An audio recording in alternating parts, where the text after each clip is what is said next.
I grew up, powerlifting was one of the things I did on the side. It actually wasn't a sport. I mean, boxing was my life, but I became hooked on being in the gym, and the gym I belonged to was a dungeon. It was an old man dungeon, 2 stories underground with no windows. And I didn't realize how lucky I was at the time, but this happened to be like the power training, the powerlifting epicenter, right?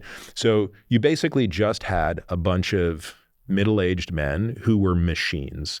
Like, these are even the guys that weighed like, everybody could bench press 2 times their body weight, squat 3 times their body weight, deadlift 4 times their body weight.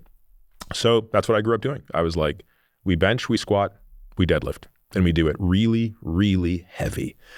And not surprisingly, over time, like I started to get injured, right? I injured my back by the time I was in medical school, and kind of decided like, I don't know if this is worth the risk anymore. Like I don't really see that I need to have 4 plates on my back squatting anymore. And almost through necessity had to discover single leg training.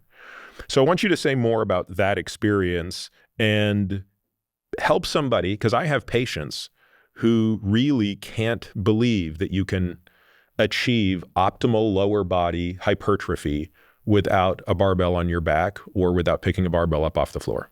Yeah, which is amazing. Same background as you. I got into competitive powerlifting in college just because I was no longer an athlete and I was looking for an outlet, and it was like, okay, I'm good at lifting weights. So started competing in powerlifting, started hurting myself, back problem, shoulder surgery, and athletic training background, get to college as a strength coach, start to see the same things. I've got athletes with back problems. Everybody's back problem seems to come down to one thing: back squatting.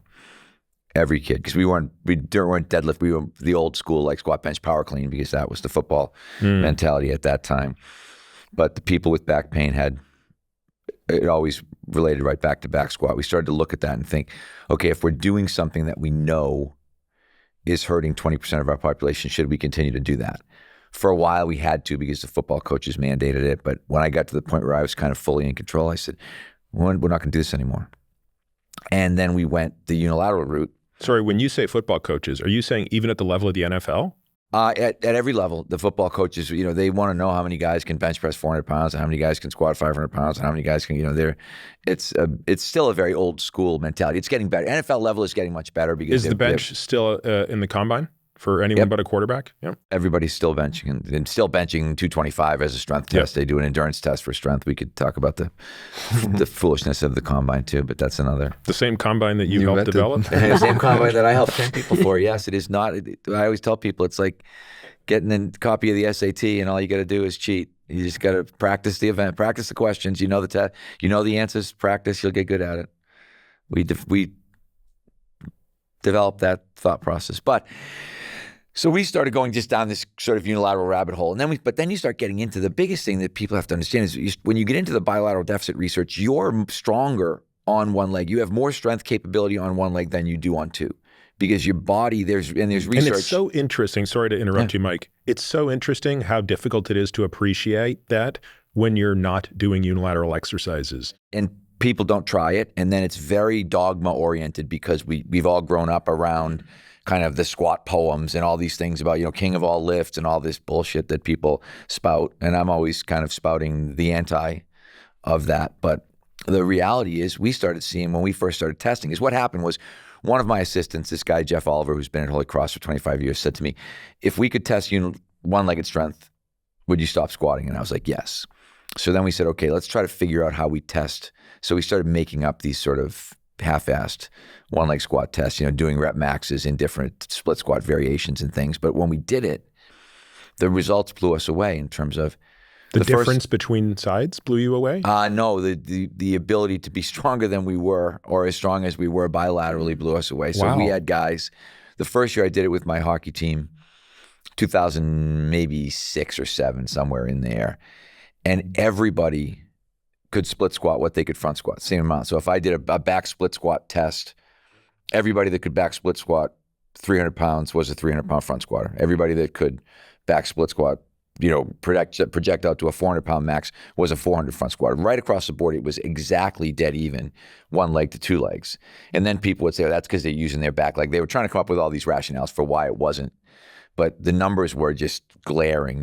Then we went to a split squat test, and we had one kid who did 240 pounds for 20 reps, which, if you bilateraled it out, it's 480 for 20. He's a 200-pound hockey player, 190-pound hockey player. The numbers started to smack us in the face a little bit.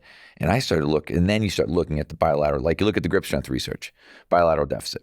Right hand plus left hand will be more than combined two hand. You look at, they've done it with leg extension. They've done it with a bunch of different things. And what they realize, I think, this is my own theory, but we neurologically know that we are unilateral. If I said to you, try to dunk a basketball, I'm going to guarantee you right-handed. I'm going to jump off one foot. You're going to jump off your left foot. You're going to hold the ball in your right hand. Everybody here is going to do it, except 10% of us are lefty, so 10% of us are going to grab it in our left hand. But everybody knows, if I say to you, throw a baseball, I always say to somebody, if I say throw a baseball, everybody knows how to throw it. If I say throw two baseballs, somebody would think, I'm not really sure how I'm supposed to do this right now. We understand neurology, and then we deny it when we start strength training because we want to deny it. And I think it's actually limiting. I think I've said to people, I think I spent a lot of time probably making people less athletic at the higher levels. One of the things that we noticed. You think that you did that in the past? In the past, yeah, yes. I see. Because we had some of our super elite, like NFL wide receiver type guys would be very resistant to really heavy back squats and deadlifts and things like that. And they were like cats. They were like, I don't like it. I don't like it. It makes my back sore. I don't feel right. And what you realize is you were probably dampening their nervous system a little bit, because the analogy I always use, if you think of like the Mountain, the guy from Game of Thrones, he was an Icelandic basketball player, decent mid-level Icelandic basketball player. When he became one of the world's strongest men, he was a worse basketball player. And I can remember used to go to powerlifting meets, and I'd look at the powerlifting meets and I would be like, nobody here looks athletic, no one.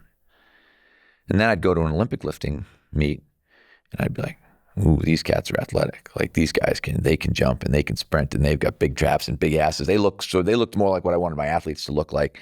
Whereas powerlifting, it was sort of like a semi-mobile refrigerator imitation, just people lumbering, and even little people lumbering around. The little people lumbered just as bad as the big people. And then you go to a track meet and go watch the sprints and the jumps, and you're like, oh, wait, that's what I want. That's what I'm trying to get everybody to. So I became a big Charlie Francis guy in the 90s. You start looking at this and saying, okay, let's look at how the fastest people in the world, the people that jump the highest in the world, what are they doing for training? And again, you started to see more unilateral work, unilateral plyo work, unilateral strength work. So it was sort of this rabbit hole that I went down and never came back from. So Jeff, in your world, training people the way you are, what are the exceptions to those rules for you? When are the times when you're saying, or are you saying, no, I still see that the risk-reward trade-off for someone in a certain position is there for, a barbell back squat or, a sumo deadlift or something like that? How do you think about that? I think that if there's always the argument of, can you train? See, a lot of times, especially in Mike's world too, when people come to him, they've already learned bad mechanics for squats. So they're bad squatters when they come to him. So they're already demonstrating habits that are going to totally break down their body by continuing to just pile more and more weight on. I think when you can intervene with somebody at an early age and teach them biomechanically how to squat better, which Mike and I have discussed before at length, like it's not easy to really dissect that lift. It's a complicated lift. There's a lot of moving parts. So you have to be willing to spend a lot of time with that person to teach them from the ground up. In those instances when you can, I think you could probably teach somebody how to squat more safely. That doesn't take away the fact that if you can do it and not have to load that way, and especially as we talk about the aging population, then the benefits might still outweigh the risks in terms of it's just better to single leg squat. But I think that you can probably teach that lift, but you have to be willing to teach that person to either unlearn the bad things that they've already learned, or if they're starting out early, learn how to do it more properly. And you could do it in stages too. You can, by squatting to a box, you can biomechanically fix a lot of people's issues because having the target or the safety net behind them is enough to sort of get them to actually move in a better way.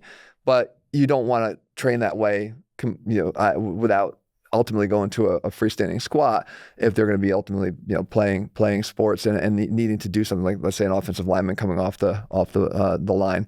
But I'm actually in Mike's camp in terms of the value of single leg training. We do so much single leg training with Athlete X because I believe that it's not just the unloading that we get from the single leg squat. It's just as Mike said, how we're wired, how we're actually preferred to move. And I took some shit along the way because anytime you pick up a leg from the ground, it's functional training. And then all of a sudden was a cool thing at one time. It's not a cool thing anymore, but you do pick up your leg. And then, yes, that's functional for a reason. So I think doing lunging and step ups, we built a whole program in our and with the Mets around step ups and lunging because we knew how important that was. And then again, we did other forms of bilateral lifting. We would do trap bar deadlifting to clean up some of the issues that people had. I always say that if you want to learn how to squat, take a dumbbell, hold it between your hands or a kettlebell, and just let the dumbbell or the weight go straight down to the ground. It will put you biomechanically in almost a perfect position because you're just letting the weight drop straight down your center of mass.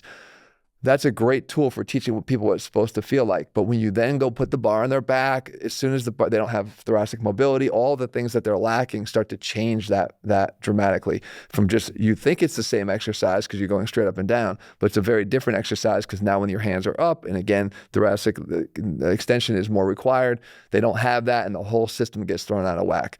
So it's done. It's still done in certain circumstances, and you're always going to still encounter people who, I don't know, Mike, you might just tell them to go to a different gym, but there's going to be people who will insist that they still have to squat and they want to learn how to do it and do it more safely. And I think having the willingness or the ability to still coach them through that is important.